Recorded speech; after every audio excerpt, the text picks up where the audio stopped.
بسم الله الرحمن الرحیم. ګوره محترمونه حروف مصدریو بحث شروع دی که نه منګه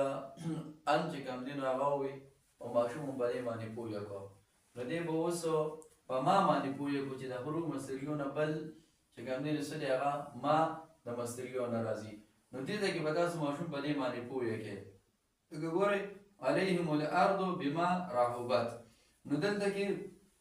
د رحبت چې کوم دي نو څه دی دا فعل دی اوس دا فعل چې د دې ما مصدریه په وجه باندې تاسو مصدر ته راړوئ نو دې سره به څه کوئ نو یې بچي د دې رحبت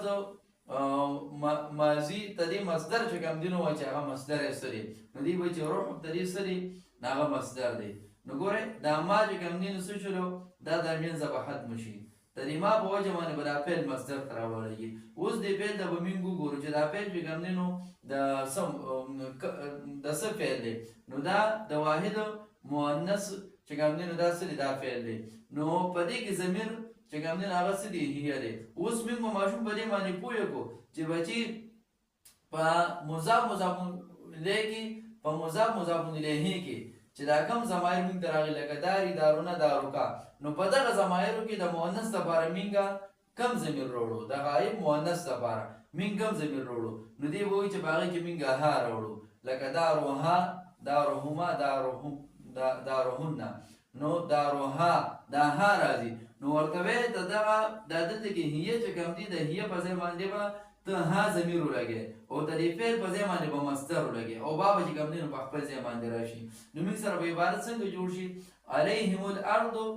ای بروح بها علیهم الارض بروح بها دا به موږ سره عبارت بما رحبت چې کوم دي نو څه جوړ شي دا به جوړ شي په دې د ماشوم پوهه کول پکار دي چې په دې کې کوم ضمیر دی نو هغه ضمیر به چې کوم دی نو موږ به سوچو کو د مضاف الیه لپاره چې موږ کوم د هغې مطابق ضمیر استعمالو لکه دلته کې موږ دا